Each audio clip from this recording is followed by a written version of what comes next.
ব্যস্ততার মধ্য দিয়ে আজ সকালটা আমার শুরু হলো। আজ স্বাধীনতা দিবস। তারই মধ্যে বাড়িতে মা নেই, তাই বাড়ির সব কাজকর্ম সেরে তাড়াতাড়ি তৈরি হয়ে নিলাম। সেটা আমার এই গরম জল খাওয়া দেখেই তোমরা বুঝতে পারছো কীরকম তাড়াহুড়ো আমি করছিলাম, কারণ গরম জল আমি খেতে পারছিলাম না। তার মধ্যে আমি আবার ঠান্ডা জল মিক্স করে খেয়ে নিলাম।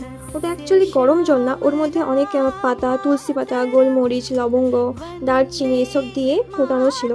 আজকের দিনটা একটু বেশি স্পেশাল। শাড়ি পরলে ভালো হতো, বাট মা যেহেতু নেই, এই রিস্ক আমি নিলাম না।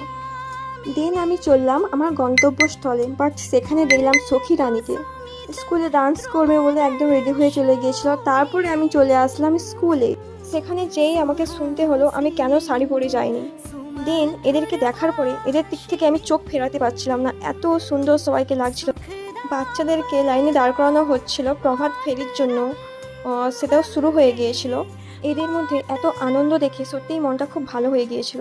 প্রভাত ফেরির শেষে শুরু হলো আমাদের স্বাধীনতা দিবসে পতাকা উত্তোলন। দেন শুরু হলো একের পর এক সুন্দর সুন্দর অনুষ্ঠান। তো আমি ভিডিও করতে পারলাম না, তা না হলে ভিডিওটা অনেক বড় হয়ে যাবে।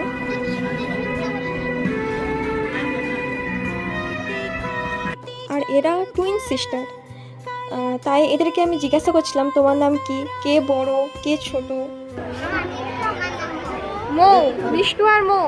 দেখো এর মুখটা একটু রোগা আর মুখটা একটু ভারী ছিল। যে বড় মানে মুখ তার মুখটা একটু মানে ভারী ছিল। আচ্ছা, তাকাও এইদিকে। যখন আমি এর নাচের ভিডিও করছিলাম তখন সাথে সাথে এর পায়ের দিকে আমার লক্ষ্য পড়ে গিয়েছিল, কারণ আলতা পড়েছিল, তার উপরে ফেব্রিকের কাজ এত সুন্দর লাগছিল, পুরো লক্ষ্মী ঠাকুরের মতন লাগছিল ওর পাগুলো। তো এমনিতেই বাচ্চাটা খুবই সুন্দর দেখতে। পায়ের ভিডিও একটু ভালো করে করেছিলাম। দেন ম্যাম বাচ্চাদেরকে নিয়ে একটা গান করছিলেন।